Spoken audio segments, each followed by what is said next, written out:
ভোটের আগে জোড়াতল বিডির তৃণমূলের নেতা মন্ত্রীদের পরপর ডেকে পাঠালো ইডি পুরো নিয়োগ দুর্নীতি মামলায়। আগামী সোমবার দমকল মন্ত্রী সুজিত বসুকে তলব করেছে ইডি, আর তার দুদিন পর বুধবার খাদ্যমন্ত্রী রথীন ঘোষকেও তলব করলো ইডি। আরো বিস্তারিত জানবো, আমাদের সঙ্গে রয়েছেন আমাদের প্রতিনিধি প্রকাশ সিনহা। প্রকাশ, দেখো, ইডি সূত্রের খবর দুজনকেই তলব করা হয়েছে আগামী সপ্তাহে সোমবার এবং বুধবার। তুমি জানো, পুর নিয়োগ দুর্নীতি মামলায় একাধিকবার তারা তল্লাশি অভিযান চালিয়েছে সুজিত বসুর বাড়িতে, সুজিত বসুর রেস্তোরাঁয়, ছেলের যে পাব রয়েছে সেখানে তারা গিয়ে তল্লাশি অভিযান চালিয়েছে। এবং এর আগে সুজিত বসুর স্ত্রী, ছেলে, মেয়ে সবাইকে কিন্তু জিজ্ঞাসাবাদ করা হয়েছে।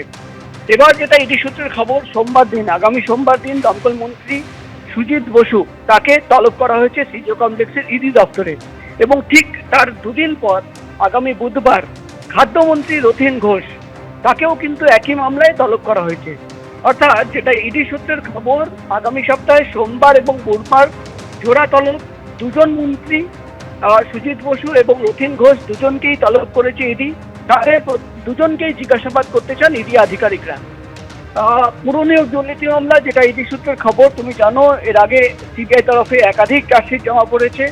ইডি আধিকারিকরা একাধিকবার গিয়ে তল্লাশি অভিযান চালিয়েছেন, এমনকি রথীন ঘোষের বাড়িতে তল্লাশি অভিযান চালানো হয়েছে, সুজিত ঘোষের বাড়ি এবং একাধিক ঠিকানায় তল্লাশি অভিযান চালানো হয়েছে। এবং প্রাথমিকভাবে যেটা ইডি তরফে দাবি করা হচ্ছিল যে টাকার লেনদেন এবং কিভাবে টাকা মানি লন্ডারিং করা হয়েছে পুর নিয়োগ দুর্নীতির মামলায়, সেই তথ্য সামনে রেখেই কিন্তু তারা তদন্ত চালাচ্ছে এবং এই সমস্ত তল্লাশি অভিযান।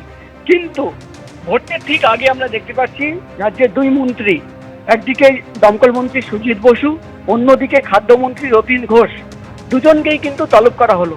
ইডি সূত্রের খবর, আগামী সোমবার দমকল মন্ত্রী সুজিত বসুকে সকাল 11টা নাগাদ সিজিও কমপ্লেক্সের ইডি দপ্তরে এবং আগামী বুধবার খাদ্যমন্ত্রী রথীন ঘোষকে একই জায়গায় অর্থাৎ ইডি দপ্তরে তলব করা হয়েছে।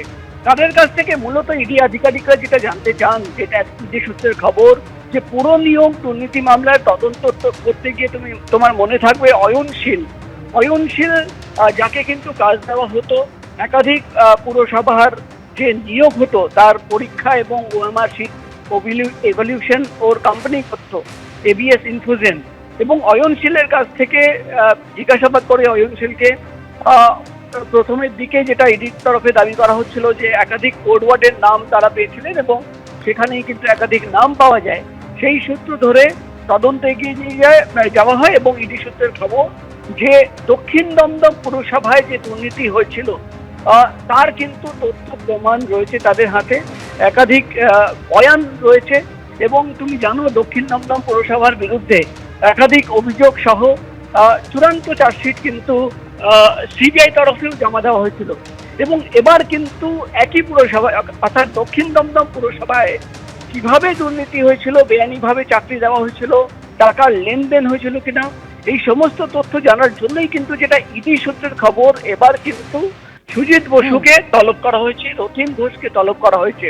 এবং তোমাকে বলে দিই, এর বাইরে কিন্তু কোথায় কি সম্পত্তি রয়েছে, পুর নিয়োগ দুর্নীতি টাকা কোথায় কোথায় পৌঁছে গেছিল এবং কোনোভাবে সেই টাকা দিয়ে সম্পত্তি কেনা হয়েছিল কিনা, সেটাও কিন্তু তদন্তের বিষয়। কিন্তু সবচেয়ে বড় প্রশ্ন যে ভোটের ঠিক আগে রাজ্যের দুই মন্ত্রীকে তলব করা হলো এবং এর আগে যেটা ইডির তরফে দাবি করা হচ্ছে যে গত কয়েক মাস ধরে তারা কিন্তু জিজ্ঞাসাবাদ করা হয়েছে, তদন্ত করে তথ্য সংগ্রহ করা হয়েছে, একাধিক নথি এবং প্রমাণ সংগ্রহ করা হয়েছে এবং তারপরেই কিন্তু এবার তলব করার প্রক্রিয়া শুরু করেছেন ইডি আধিকারিকরা। এবং যেটা ইডি সূত্রের খবর, আগামী সোমবার দমকল মন্ত্রী সুজিত বসু এবং আগামী বুধবার খাদ্যমন্ত্রী রথীন ঘোষ দুজনকেই তলব করা হয়েছে। এর বাইরেও কিন্তু যেটা ইডি সূত্রের খবর, একাধিক পুরসভার আধিকারিকদের আগেও কথা বলা হয়েছে এবং আগামী দিনেও তারা একেবারে কোথায় কি দুর্নীতি হয়েছে, যে অভিযোগ উঠে এসেছে, যে টাকা নিয়ে চাকরি দেওয়া হয়েছে,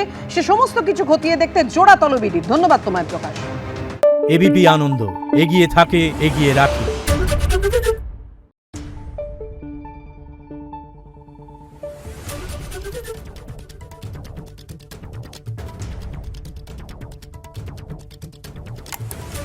Thank you.